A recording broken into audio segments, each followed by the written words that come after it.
Welcome to Geshe Sherab. Thank you for joining in from Santa Fe. It's 7 o'clock Zurich time, and thank you to everybody joining in. Laksam and Geshe has a long past story since since the beginning, the inception of Laksam. Geshe has been a frequent teacher coming to the center, doing teachings online. And even just last year, Geshe did teachings on Zoom about the Lama Tsongkhapa Guru Yoga, and then also the Heart Sutra. And then last year, also in January and February, we had Geshe coming to Zurich and give teachings on the 8 verses of mind training. And how fortunate we are that also Geshe will come to Zurich in January and February next year, come to our center. And we have to pick a topic later on. I will send Geshe a mail. And tonight's teachings are on Bodhicitta and the Four Immeasurables.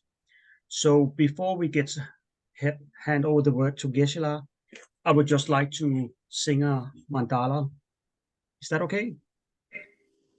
Excellent.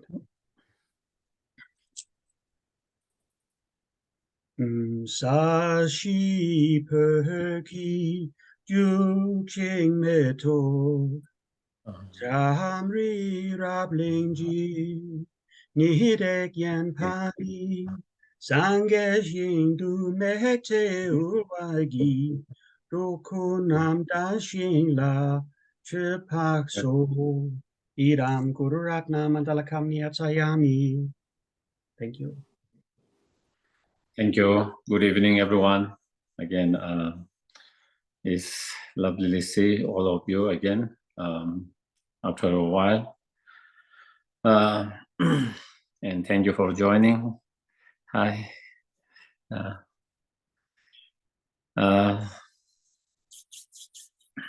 So again, we'll be seeing in person in coming months soon, but it's again nice and lovely to see all of you again by Zoom. And so I would just like to take a few moments for us to quiet our mind by watching the breath for a few moments and to bring our mind in moment in present.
Then we can try to have a positive intentions for being here.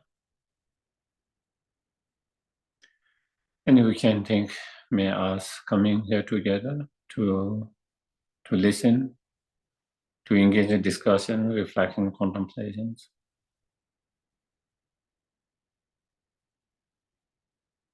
May it become cause and conditions for ourselves and all sentient beings to actualize and develop those 4 attitudes of true loving kindness, compassion, sympathetic joyfulness, and equanimity.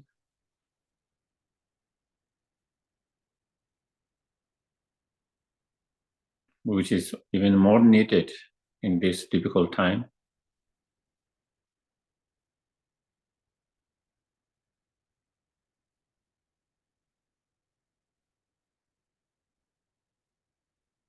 And to be able to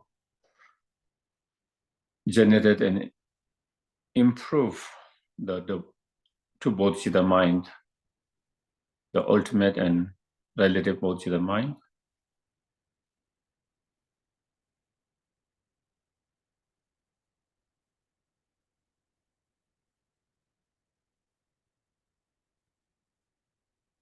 And having actualized the Bodhicitta mind, may we be able to achieve fully awakened state.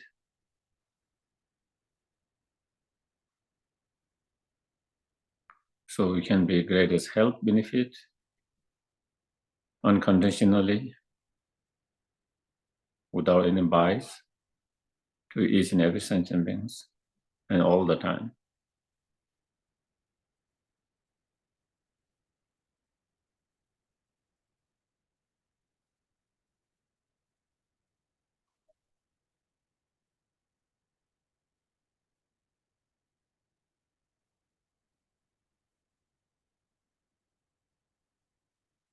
Okay, so then we can just do the refuge and go to the prayer.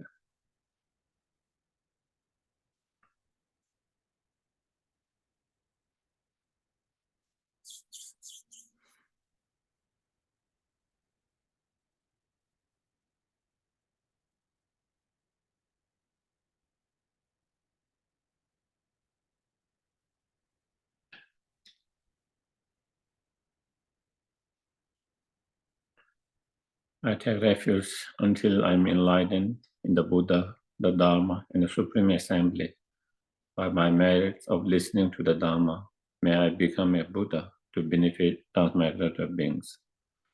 Sangye chodan soge chonam la chanjo patu dane chapso dagi shushe gibe sonam ki dola benje sangye doba sangye chodan soge chonam la chanjo patu dane chapso dagi shushe gibe sonam dola benje sangye doba kanjie tu jenye sone dawa tamje pangbe se tambe chuni tenje kodam de la chao sa. So again, thank you for joining, everyone, and again, good evening. And the topic for 3 sessions will be the discussions on the relative Bodhicitta mind and the four immeasurable attitudes, and they are very much related. And I guess in a way, this subject, which we kind of discussed about this subject long time ago, and seems like that discussion on these subjects seems even more relevant and more important at this time, in a very difficult time, when our mind can be, due to the situations that has been going for a year in, the Ukraine and Russia, and then now in the Middle East, it stirred up a lot of emotions for different peoples. Probably it is affected almost whole world, and everyone's emotion is stirred up, different emotions,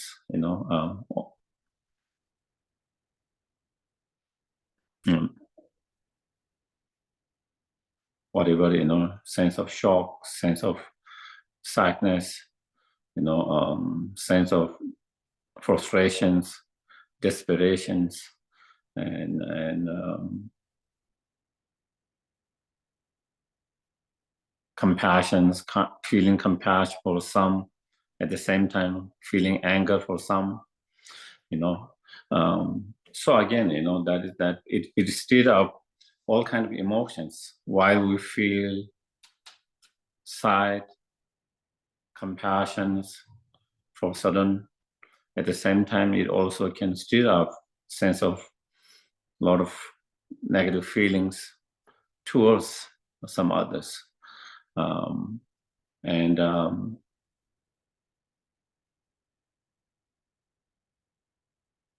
So I guess this discussing that topic and reflecting, contemplating, and being more mindful of our thoughts, our mind, can be helpful in such situations. What we can do, at least, you know, not allow those negative emotions to arise to begin with, you know, such as sense of anger, hatred, to some who are involved in such crisis and situations, you know, and even if sometimes we have no control, even we try not to have those negative feelings, sometimes it arises when you hear the news, when you see the news,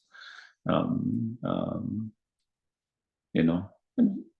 But even it arises, you know, at least we don't try to hold on them, because if you try to hold on those anger and the hatred and those negative feelings, you know, it doesn't help you, it doesn't help the society, it doesn't help the world. It only makes it harms you, and also then we try engage in a certain kind of interactions, discussions that also can harm and hurt others as well.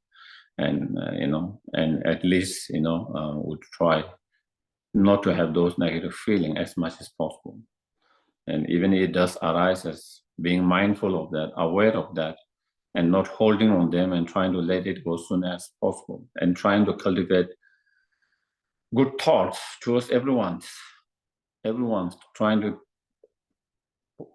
cultivate as positive thoughts as possible to everyone, and trying to send all our best prayers, aspiration, wish for everyone to solve all the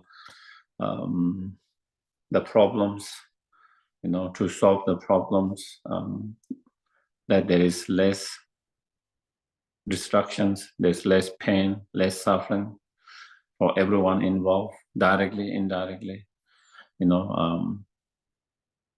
So that is what we can try to do, you know. That is what we can try to do. Working with our own mind and trying to feel positive thoughts and sending the positive thoughts, prayers, and not to have, you know, so much negative feeling and thought as much as possible. So,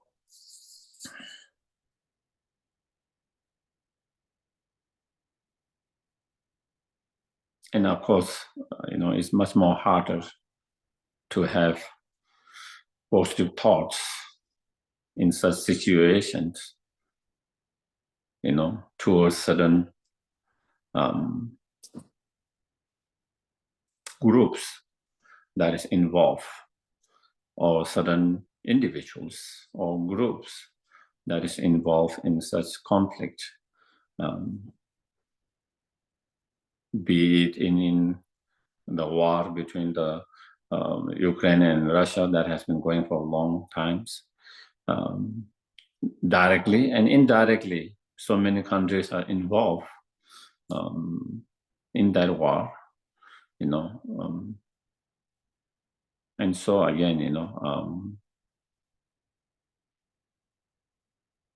and same in the Middle East, you know, that is the conflict that is there, you know. Directly there is, you know, two groups or more than two groups, you know, 3-4 groups, mainly two groups directly. And as well as the rest of the world is involved indirectly, you know, And again, that so the whole world is somehow involved there indirectly. And again, we depend on our understanding of the situations, depending on our take on that situations. Different people might have different view on that, certain people supporting the other side, certain people supporting the other side, taking side directly, indirectly. On the basis of that, cultivating a negative thoughts, while you might feel compassion for the side you take on, feeling a very negative feelings, anger, hatred, bad feeling toward the side that you don't support or that you feel so then in that way it steers our emotions, our mind. Not only it steers, sometimes we engage in the communication, and in such communication then we try to start to become aggressive to others, criticizing, aggressive, and that also create more and more kind of hatred and anger in the society, in the world. Then we get involved in that way. We are not there directly, but indirectly, then we get involved in that, and in that conflict.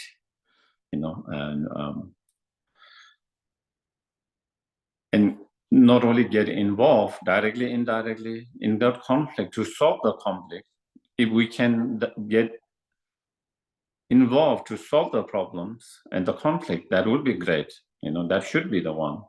But a lot of time, the way we get involved is not to solve the conflict, instead to create the conflict even more stronger. So therefore, again, we have to be very kind of mindful of our mind itself, thoughts, as well as our speech and everything.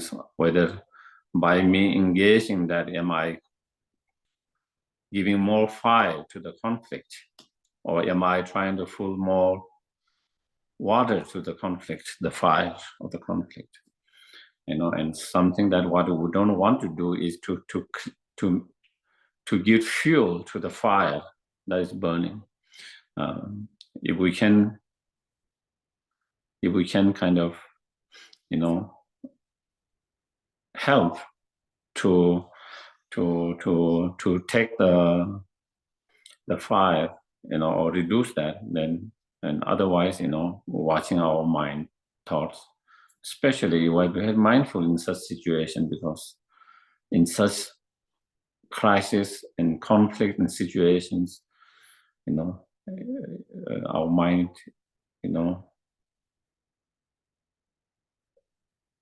can be disturbed in so many different ways. So anyway,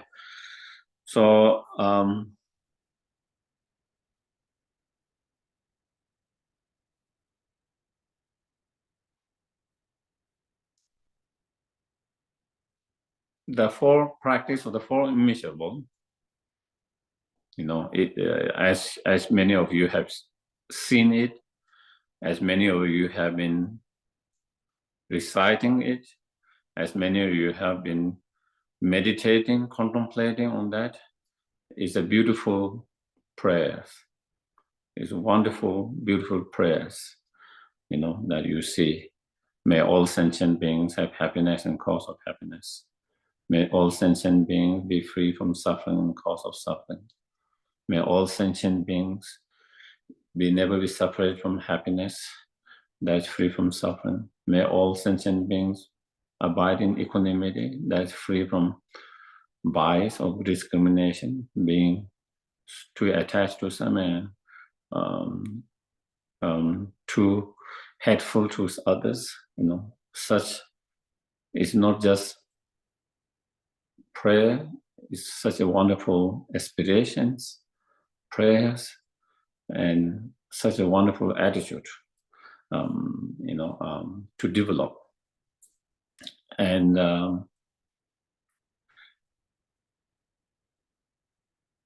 as you see in many of the practice, those practice sometimes comes, most time it comes out of refuge and bodhicittas, In many of the practice, we have the starting with the refuge and bodhicitta, and after refuge and bodhicitta, the four immeasurable comes, in such, then first you try to generate the refuge because we are engaging in a Buddhist practice, and then because we are engaging Bodhisattva Mahayana practice, then you start to develop the Bodhicitta motivation, intention at the very beginning of the practice. So we start the refuge and Bodhicitta. And if we have time, trying to spend little time to cultivate the Bodhicitta mind. You can do very, when you have time, we can do extensive meditations. When you don't have so much time, we can do a short practice meditation to trying to cultivate the Bodhicitta motivation, intentions, the Bodhicitta mind. And then four immeasurable. The four immeasurable, after that, is a way to,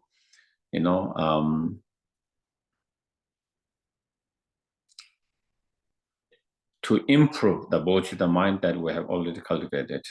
So when you engage in the four immeasurable practice, and then, is kind of giving kind of water to the seed of the Bodhicitta mind that you have already cultivated. So as you meditate, contemplate on the four immeasurable, so it is like giving more water, more fertilizers, more conducive condition to that seed of the Bodhicitta mind, the seed of the Bodhicitta mind, so it does not deteriorate, but instead it maintain and increase and improve in that way. So that is why you see that four immeasurable coming after the refuge and bodhicitta. In most of the practice, you see most of the sadhanas practices that you always see that. But in generally, when we train to cultivate the bodhicitta mind, loving kindness, compassion, equanimity, those comes earlier, as part of training. As training to the bodhicitta mind, to develop the bodhicitta mind, we started equanimity, whatever different method we use, whether we use the method of 7 point of cause and effect, or whether we use the equalizing extension set with others, whatever different meditation method technique we use to cultivate the bodhicitta mind, we always start with equanimity, And then on the basis of equanimity, then you use either of those different techniques. And whichever technique you use, first we try to, cultivate the loving kindness, and then compassions.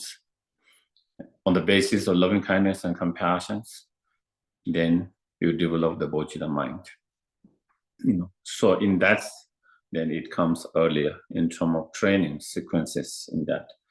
So the four immeasurable can be before the four bodhicitta mind as a cause for the bodhicitta mind, or after having cultivated the bodhicitta mind, then we can practice that to maintain and to improve the bodhicitta mind. Okay? So the four immeasurable, sometimes it's called, also you find, the practice of Brahma, abode or place, or Brahma, vihara, and again, and if we try to translate, is kind of,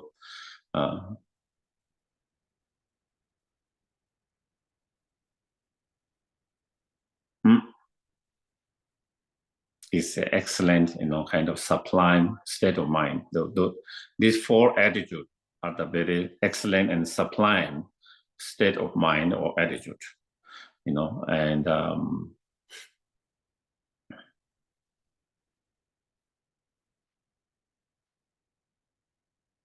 And those four attitudes, are like one, through such practice, in terms of rebirth, one can take a rebirth in a Brahman realms, Brahman God realms, that is one. Also, of course, definitely through the such attitude, to develop the loving kind, to develop the Bodhicitta mind, and to engage, to enter the Bodhicitta path and practice in Bodhicitta path. So sometimes it is mentioned Brahman is like a, the Brahman God is like a without head, headfulness, hatred, headless, without. Similarly, those attitudes are without headful. These are the antidotes towards the hateful feelings, without having any anger or hatred towards anyone. So it's like, in that sense, it's a divine, it's like a Brahman state of mind, and Brahman Vihara or abroad or place, it means that, we have to develop Brahman like those attitudes, which are without any hatred within our mind, make our mind the place of those attitudes,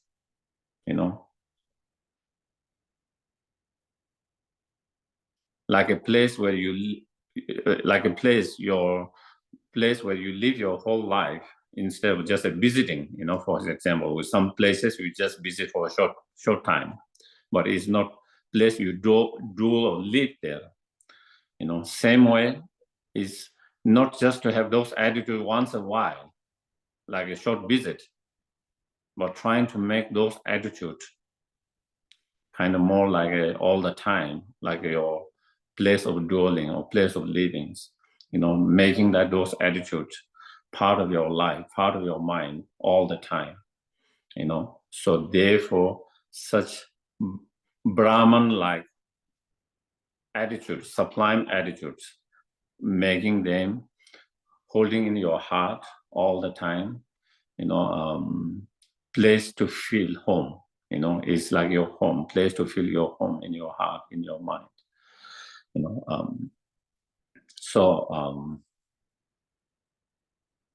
and those attitudes, those four attitudes,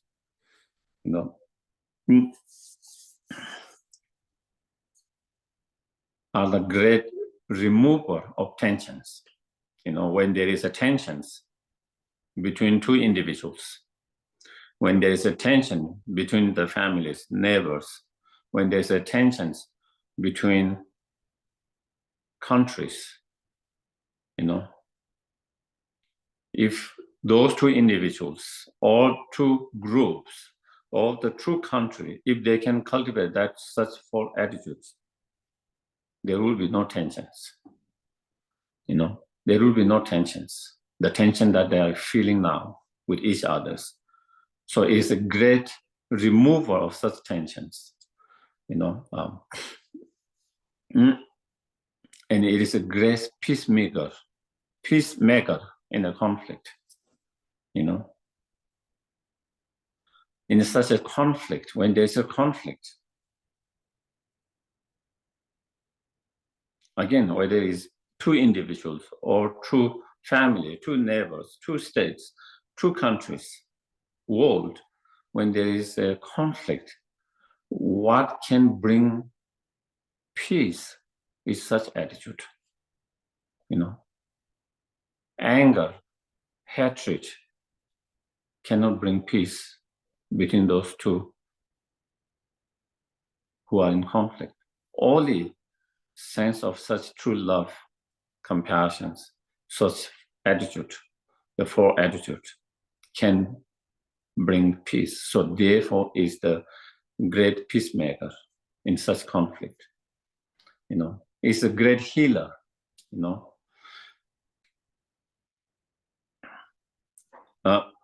It's a great healer,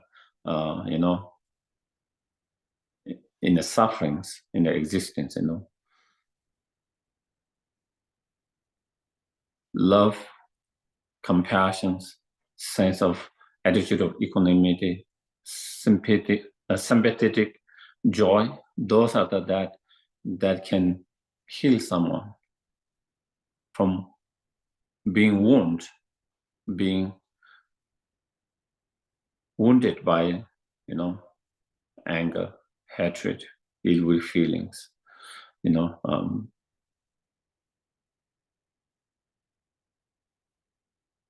so it's a great healer, also it is a great leveler who can level, injustice or inequality, the barrier, like, there is injustice, there's inequalities. And if someone have cultivated such attitude, if someone is able to develop such attitude, then they will not treat others with inequalities. They will try to treat everyone in more equal way. That such person will try to treat others more equal way instead of inequalities. Such person, as one individual, as a leader, or as a normal citizens, whenever they have opportunity, they will try to treat everyone more equal instead of inequality. They will try to act more justified instead of injustly. And he is a builder, greatest builder of harmonious community. If there is something that can build harmonious community, it is those attitudes.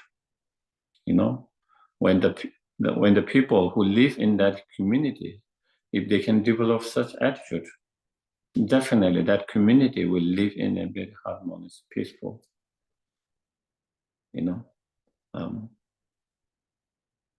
It will build. It is a great builder of harmonious community. And it is a great revival, joy, and hope. Anger and hatred does not give you hope and joy. On the other hand, love and compassion and those four attitudes will give you hope and joy.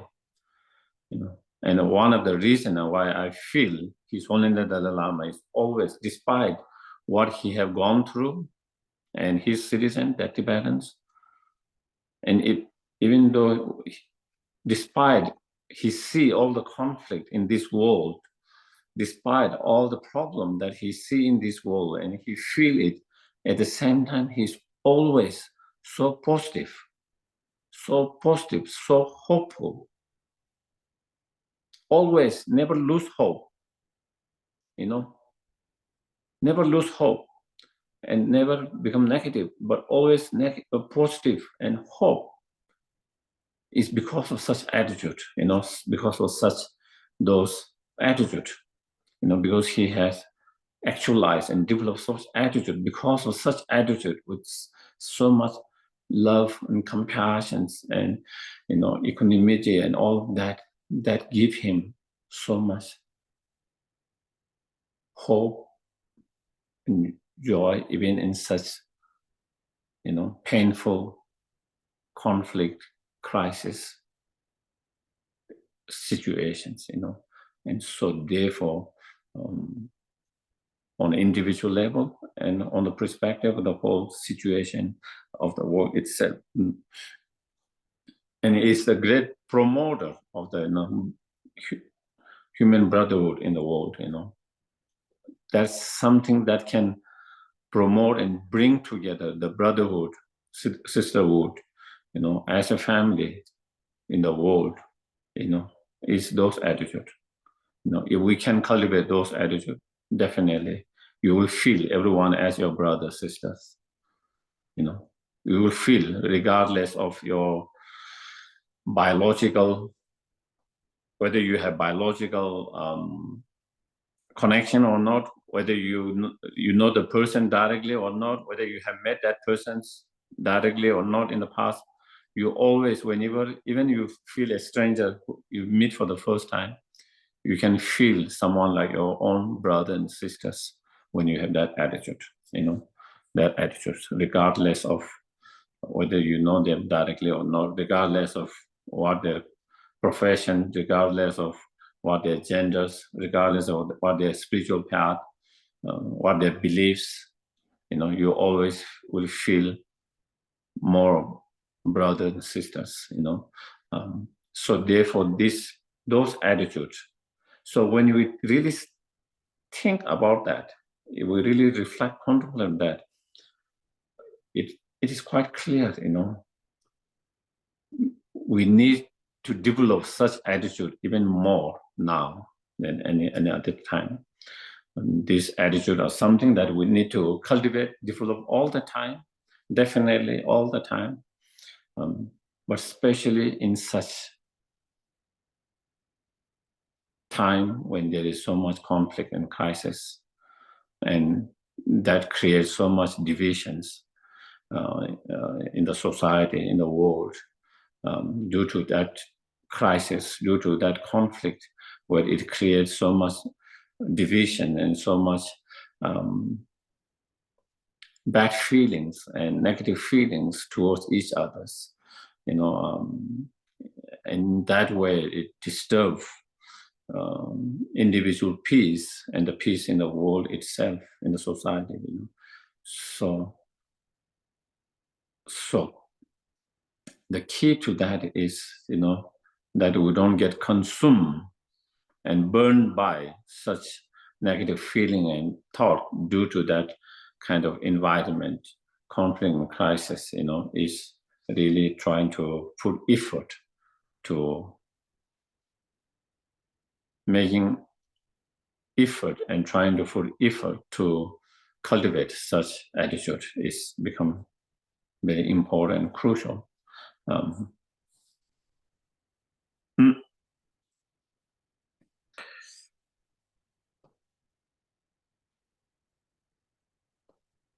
I think in relation to these subjects, the Four Immeasurable, according to,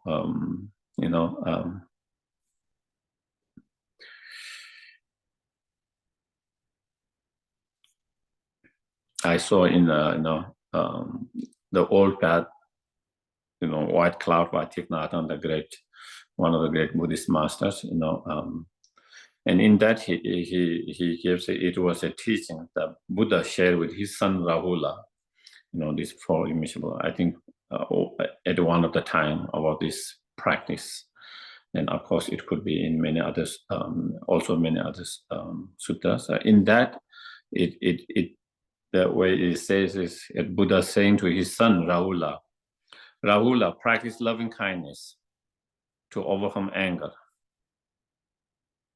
Loving kindness has capacity to bring happiness to others without demanding anything in return. So that's, true love. That is about true loving kindness. When you have true loving kindness, you try to help, you try to bring happiness to others without demanding anything in return. That is the true loving kindness. Without any conditions, without any expectations in return for your act of helping, benefiting, your act of trying to help, And then in that same sutta here, practice compassion to overcome cruelty. Compassion has a capacity to remove the suffering of others without expecting anything in return. And again, that's true compassion. True compassion is, is trying to help to reduce the suffering, to relieve the suffering of others. And that mind has that capacity, that mind had that capacity, and that mind's, and then when we do that, then, again, as it is mentioned here, without any expectations, without demanding or expectations, anything in return, without any conditions.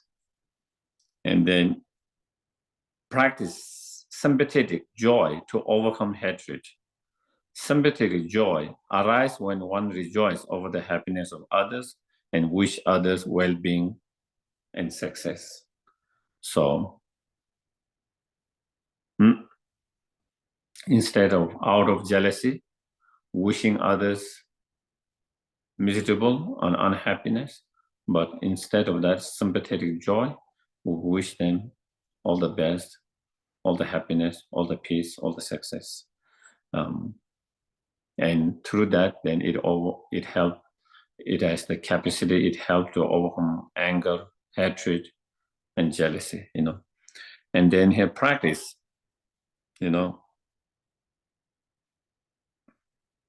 Non-attachments to overcome prejudice. Kind of discriminating. Being biased. Due to being too attached to some, and having a hatred to some others. Non-attachment is the way of looking at all things openly and equally. So here, the equanimity is trying to, look everyone's with openly and equally. From our point of view, in terms of our feelings, in terms of our feeling attitudes.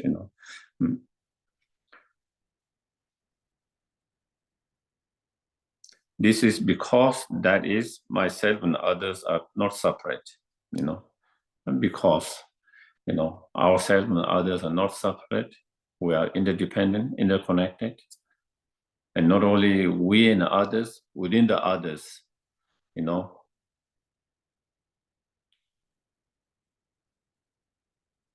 The others who have different views, different point of views, different belief, they also are interconnected, interrelated. So everyone's interconnected, interrelated, and therefore, try to treat everyone equally, especially in terms of the attitude, the mental state, and do not reject one thing only to chase after another, and that is again in not being equanimities, And so in that sutra, I call this as the Four Immeasurable. Practice them and you will become a refreshing source of vitality and happiness for others. So that was the kind of, you can see the introductions, or you can say introductions of those Four Immeasurable by Buddha himself to his son Rahula, and then of course this is that practice that Buddha have shared over many years of his teachings. And the Four Immeasurable practice is, a practice that is very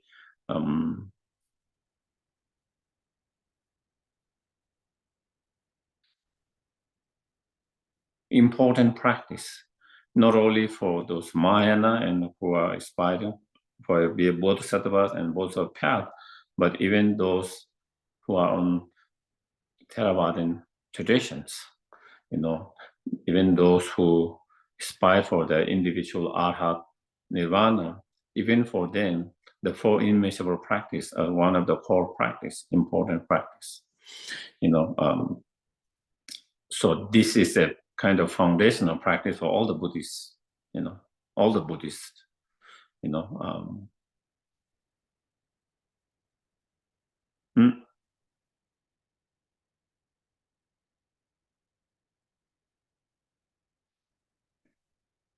And so it is a very, very important, hard, and principal practice and foundational practice for all the Buddhists,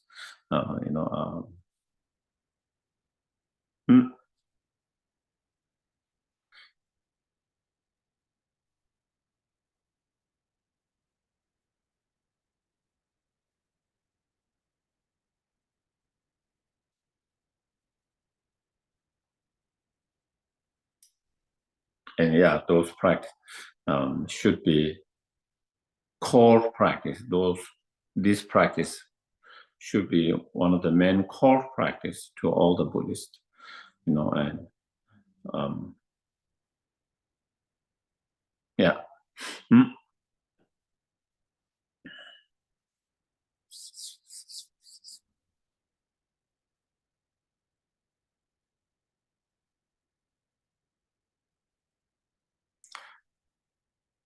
So in terms of the four immeasurable practice,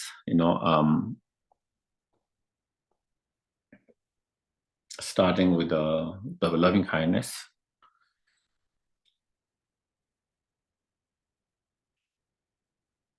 That is according to the sequences that we follow according to the Buddha's here in all his own teaching to Rahula, where he talk about Rahula cultivate the loving kindness and compassion, sympathetic joy, and then equanimity. And also you see in all the prayers that we do, Four Immeasurable prayer that also start with, may all sentient beings happiness and cause of happiness. Most of them, I think, in one of the Geshe practice, one of the preliminary practice, in that prayer, then equanimity come first, but in most other practices, equanimity come end, and that sequences seem to be more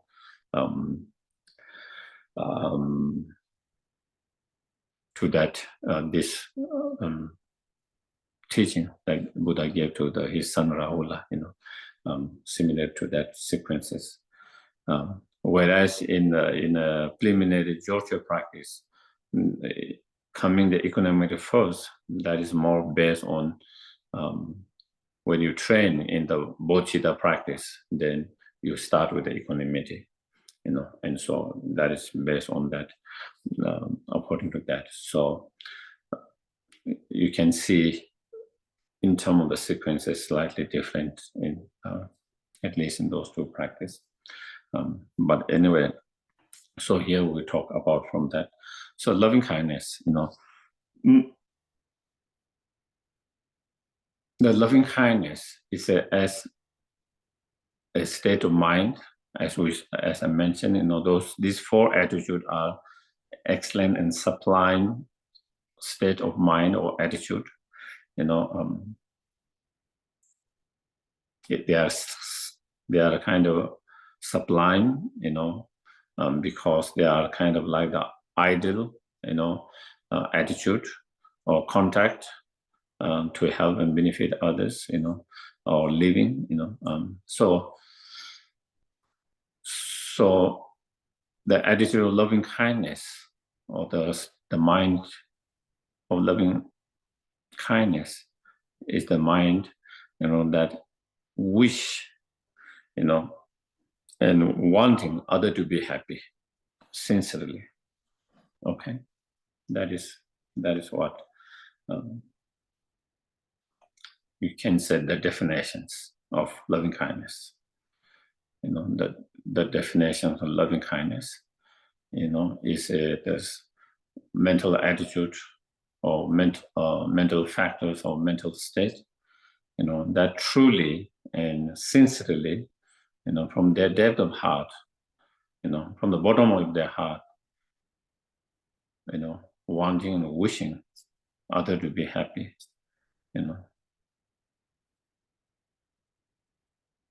wishing, wanting to have others to have happiness and cause of happiness, So if you go more kind of extensive, wishing and wanting other to have, good health, success, happy and prosperity, and healthy and a long life, and wishing them, temporary happiness, ultimate happiness, wanting them to have them to achieve or to have the ultimate happiness and the cause of those ultimate happiness. At the same time, while they are on the path in the samsara, wanting and wishing them to have temporary happiness and cause of happiness, but ultimately wishing them to have the ultimate true happiness and the cause of ultimate true happiness, so that is, and such loving kindness, as I read from the Buddha's to the Rahula, such true loving kindness is unconditional.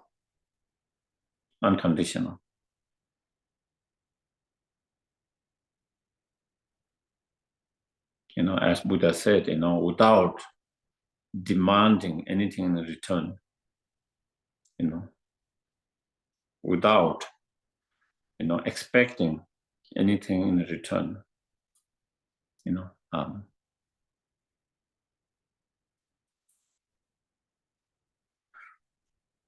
and therefore, such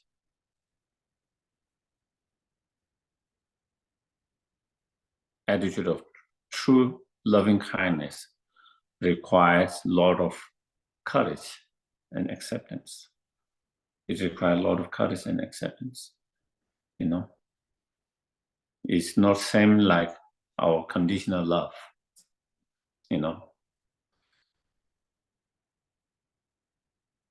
Conditional momentary love, ordinary. It is something, very unconditional. And it's not a, momentary, temporary, but trying to have that all the time. And for that, it required a lot of courage, acceptance, and confidence as well. Confidence to feel that you can have such loving kindness for everyone. We can develop that, we can actualize that. You need certain level of confidence. If you don't have confidence, then if we don't have the confidence, again, our practice might not be so strong. But so it requires confidence. And to have such loving kindness, talking about the courage, confidence, and acceptance, meaning acceptance of others and others' faults. It requires that. If you don't accept others' faults, then it is hard to have that kind of unconditional love for others. Then it becomes conditional. When you see them acting and behaving nice, you feel compassion. When you see them acting bad, not good,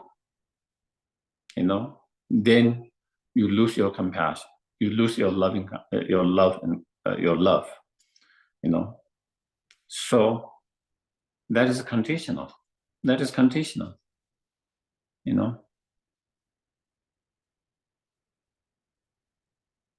That is clear is a conditional, and then that is also same, that you accept something and you don't accept some things. You accept certain behavior, you don't accept certain behavior, or a person's,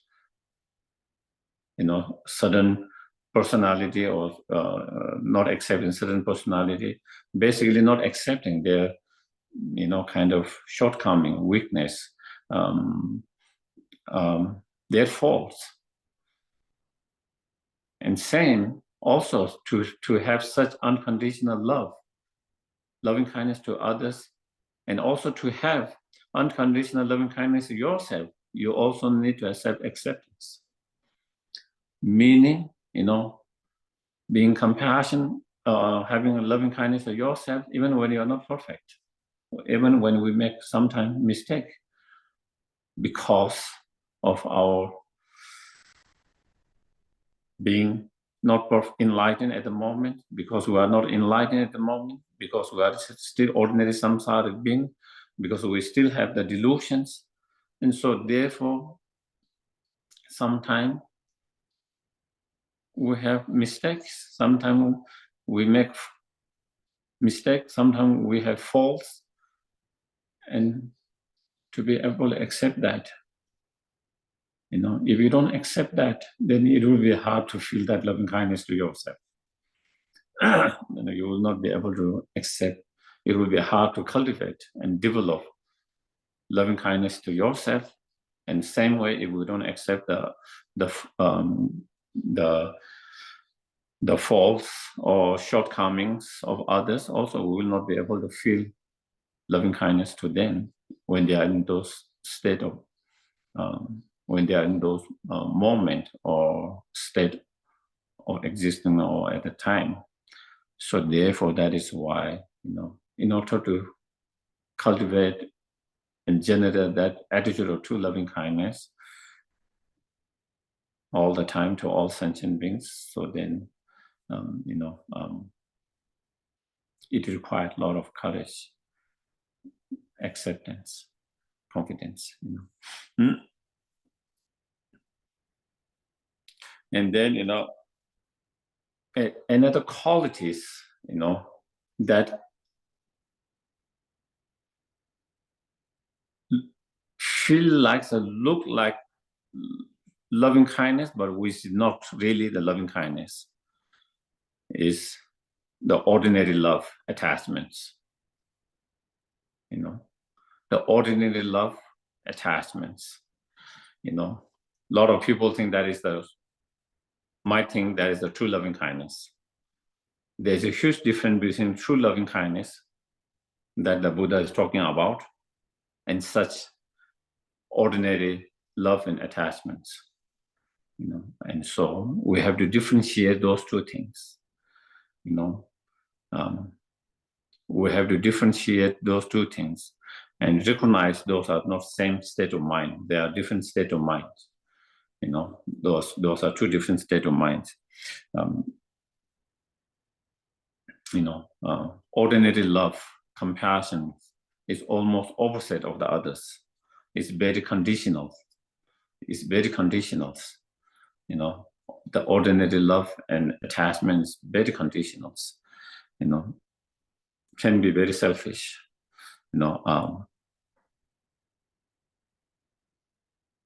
As long we have that love and attachment, as long as that person makes us happy.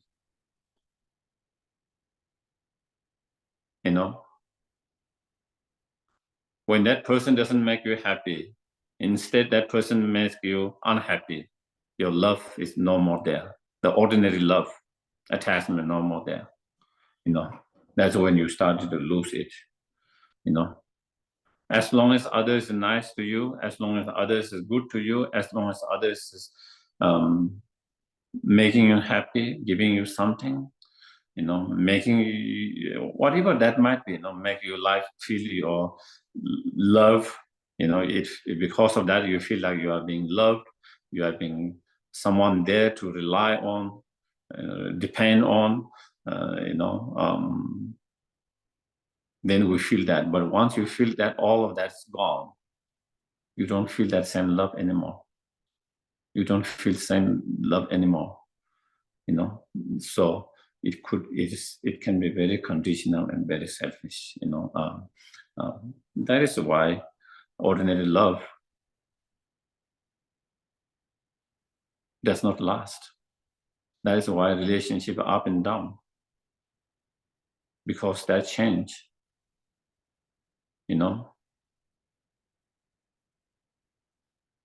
If the two persons have unconditional love, their relation will not go so up and down like that it goes now. It changes all the time. The reason is because in the moment there's a lot of condition involved in this ordinary love, and this ordinary love is more of attachments. It's not true love. you know. So here, when you talk about part of the practice of Four Immeasurable, the loving kindness, that kind of loving kindness is not a ordinary love and attachment, which is conditional, but it's unconditional true love, you know. And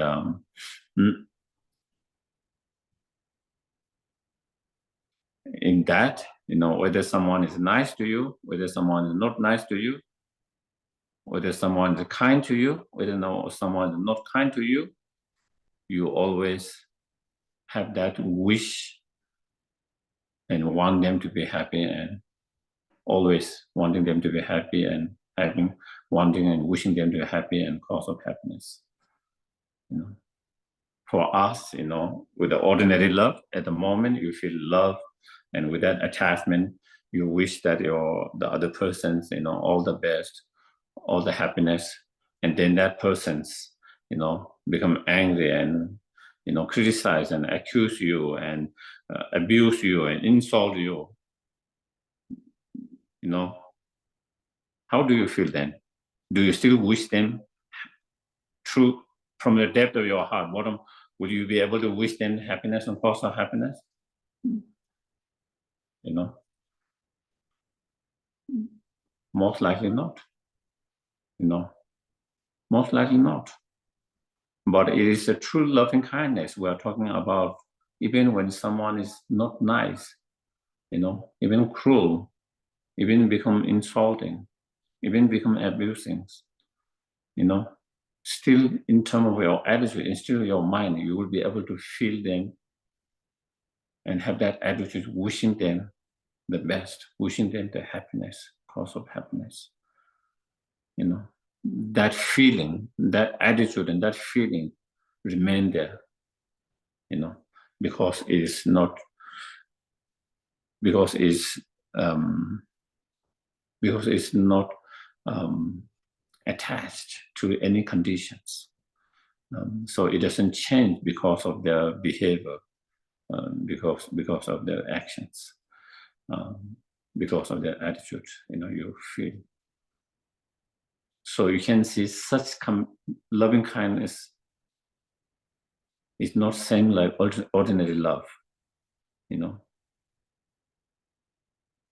Sometimes people feel, you know, and that ordinary, yeah, okay, maybe it's.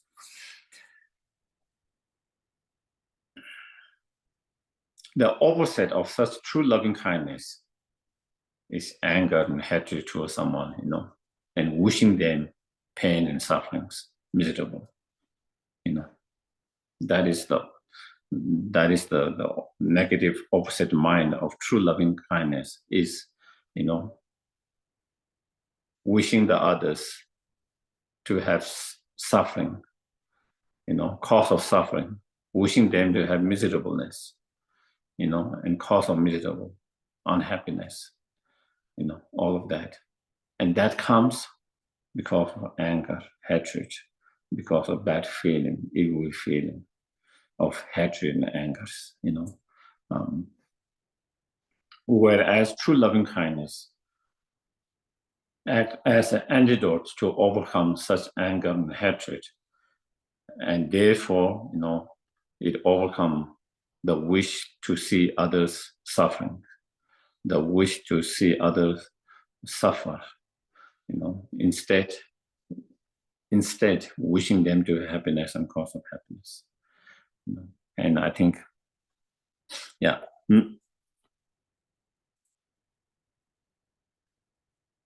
wishing the other peace, you know.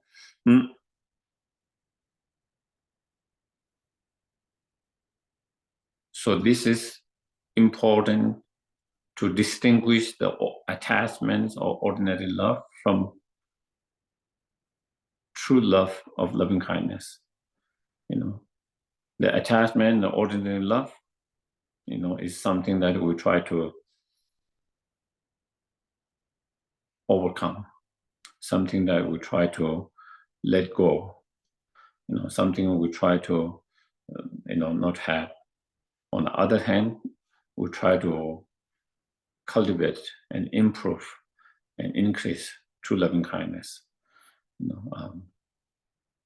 Because true loving kindness helps to bring, as Buddha said, it has the capacity to bring happiness to others, and definitely it brings happiness to yourself.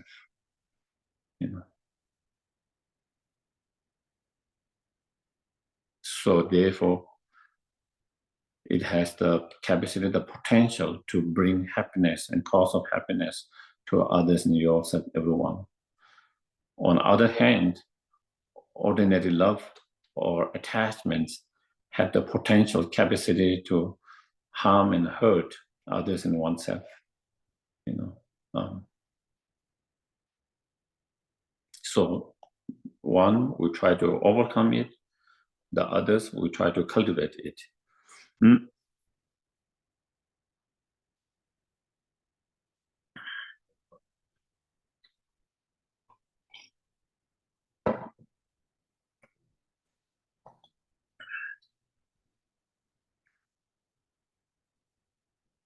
So true love is being less about oneself.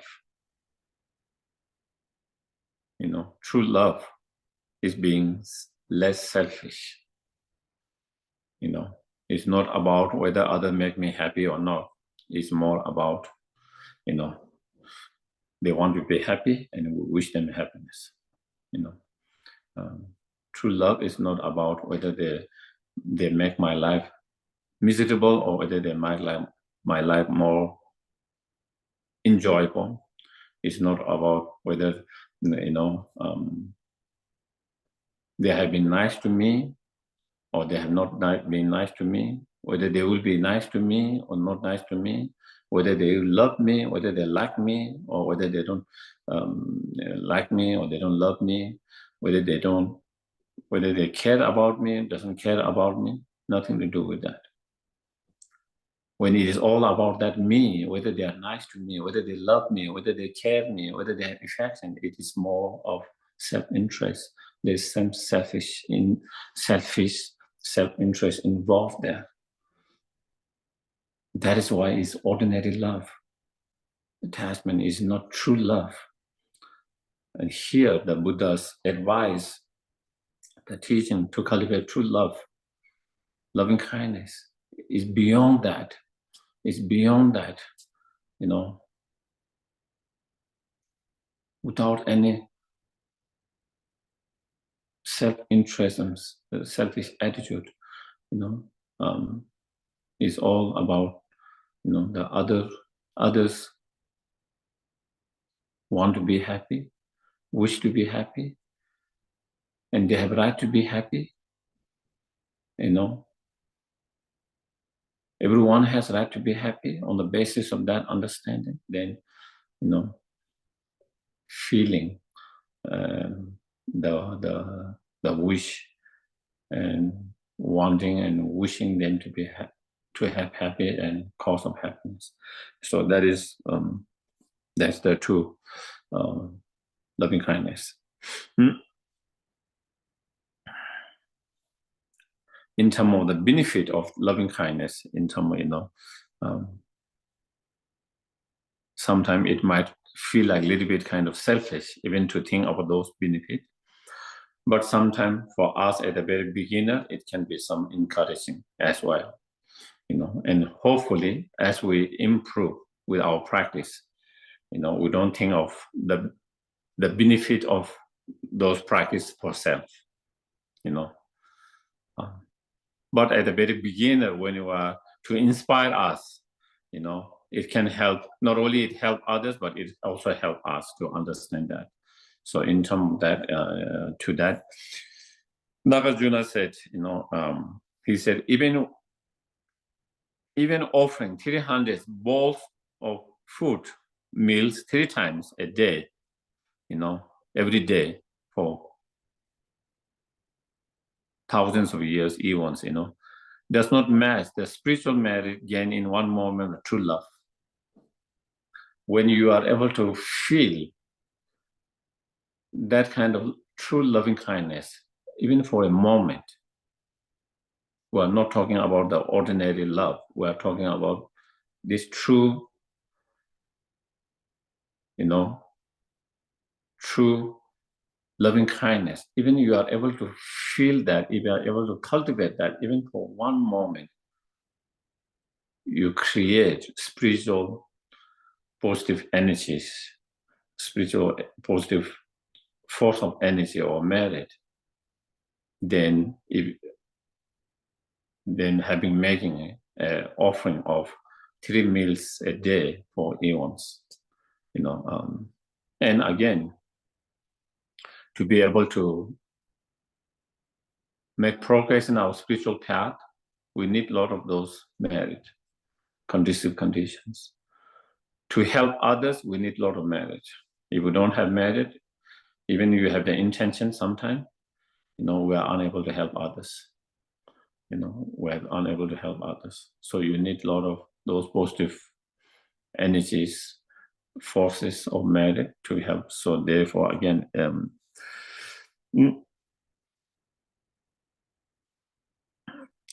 I just wanted to, again, read one quotation from his own Dalai Lama on this subjects, loving kindness, before we kind of stop for this particular, where His Holiness said in one of his, a little book on Buddhism, where he says, if there is love, there is hope. That one may have real family, real brotherhood, real equanimity, real peace. If the love within your mind is lost, and you see other beings as enemies, then no matter how much knowledge or education or material comfort you have, all this suffering and confusion will ensue. So, that is what His Holiness said. And not only he said, those are coming from his own direct experience. Those are coming from his own direct experience. That yeah. So as I mentioned at the very beginning, such as true love is the source of great hope and positivities. And that is what we need in such difficult time and crisis, because we can become very negative. We can become very negative, negative towards others. We can be negative about the life itself, negative about everything, since where we can feel everything's going in the wrong direction, where we can feel everything's collapsing, where we can feel everything going downwards. And that can make us kind of very negative, lead us to a very negative state of mind, very dark state of mind. And that doesn't help. That doesn't help. When we go in such a dark state of mind, such negative state of mind, it doesn't help us individually. It doesn't help the society, the family we live in. It doesn't help the countries. It becomes burden for everyone. When our mind becomes go into such darkness and such negative, not only we suffer, I become burden to my friend. I become burden to my family. I become burden to my society. I become burden to the countries, because so many energy, so many resources have to be spent for help me to get out of that negative state of mind, to get out of that negative dark state of mind. Instead of being able to use those energy resource to other things, they have to use all that to help me to get out of that state. So therefore, it doesn't help yourself, it doesn't help others. And so therefore, we don't want to be in that, we don't want to go in that state. And to not to go in that, we have to be positive all the time, positive and hopeful all the time. Regardless of how challenging, how difficult, trying to be positive and hopeful all the time. And one of the tools and resource to feel hopeful and positive all the time is such as loving kindness, those four immeasurable attitudes, so with that, I will kind of conclude here today, and then I'm going to open for a few questions, if there is any questions or comments you want to share. Yes, thank you. And Cyril, please ask. Thank you, Geshe, for this teaching. So I understand that that loving kindness is benefits our state of mind and also helps others. And like the Buddha said to Rahula, practice loving kindness to overcome anger in your state of mind. But my question is, what should be our motivation when we start to practice loving kindness? Is our motivation to benefit our state of mind or to benefit others? Which one comes first? What's the priority? I understand it benefits both, but yes. what? Yeah. Yes. I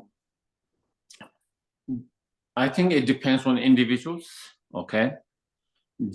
I think best is the motivation to help all sentient beings. That means others and yourself. To help and benefit. That is the Bodhicitta's motivations, is to not to kind of separate others and me, others and self, but actually to benefit all sentient beings. That includes others and yourself. Mm. So then we don't have to kind of separate, trying to say, others and self, but instead to benefit all sentient beings, and that includes yourself and others. And as that should be the motivation all the time in any practice, and definitely with a loving kindness. But as our practice gets stronger and stronger on the path, as on the Bodhisattva path, then the focus is more of helping and benefiting others. That comes priority, But at the very beginning, it's better to include all instead of the other being priority. Everyone's priority, you and others in same categories. Everyone is in the same priority in same that way. And then sometimes we can be in a state of mind where we feel, like neglecting ourselves, neglecting ourselves, not taking care of ourselves, or feel like this practice for others is not for myself. Sometimes we might feel like that, that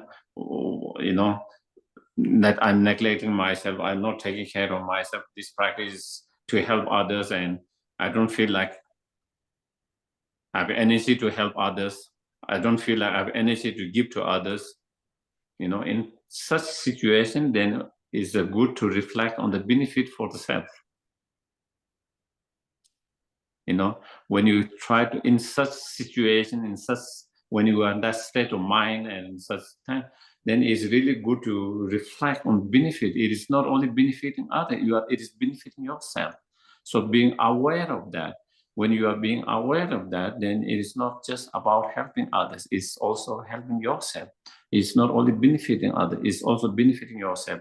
Then it's good to focus on that in terms of motivation and all of that, so that we don't start to feel, I don't want to have that, because it means there's nothing for me, it's all for others. Do you get it? Mm-hmm. Sometimes we can be in this, sometimes we might feel that state, our mind is at the moment not so strong and fragile, and sometimes we feel like we want to be helped to benefit and others, but sometimes we feel like, I've been doing for others, and what is there for me with this practice? What is the benefit for me? There's nothing for me in this practice. Sometimes we might feel, and then you might not be so encouraged to practice. You might feel discouraged to practice and give up. So in that sense, then you meditate and you contemplate and mostly on all the benefit that you get yourself from just such practice. Then again, it can help you to not to give up and not to be discouraged because of certain situation or certain event or certain experiences. Yeah. Thank you. Okay, any other?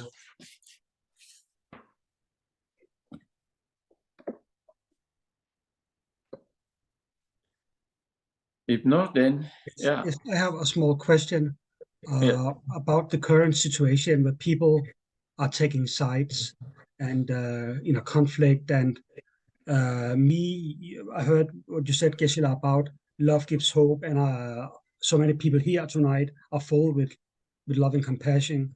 But when I see people taking sides, they are so full of anger and demonizing the other groups and like making the other sides 100% evil.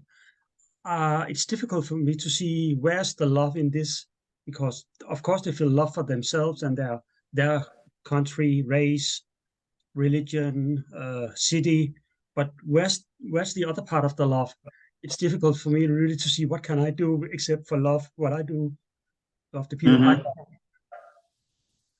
Yeah, well, I think that is exactly what at the very beginning I started the talk concerning that, and it's more than others. We have to be more mindful of our own thoughts, our attitude, and watching our own mind thought, and make sure that we don't have that thoughts for ourselves, and we don't act that way.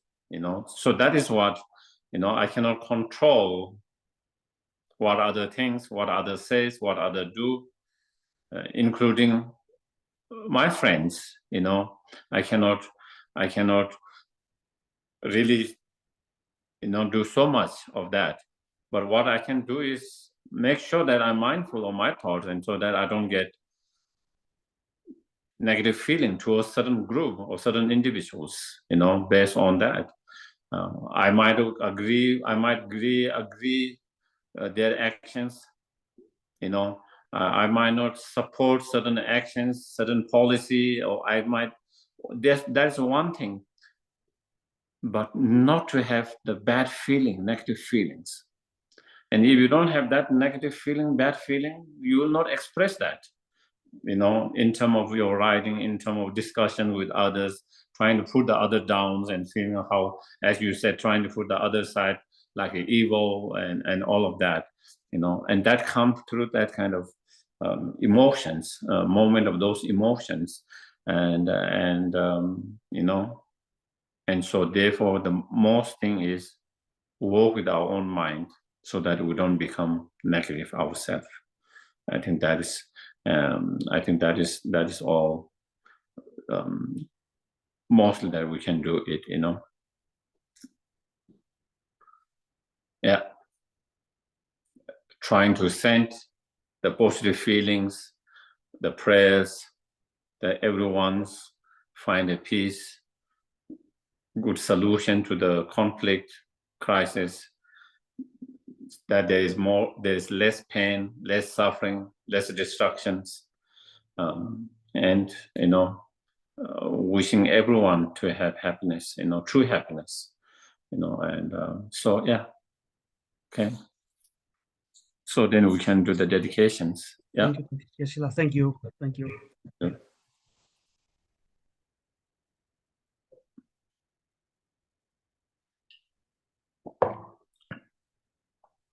Due to these virtues, may I quickly attain the state of Guru Buddha and lead all transmigrated beings without exception into that enlightened state.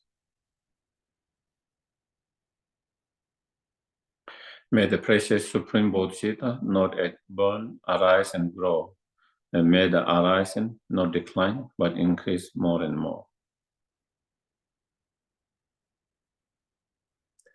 Kari rawe korwe shinkam de pendang dewa malu chungwe ne chere senwa tenzin gyaso ye shabe site batu ten kyuru chi.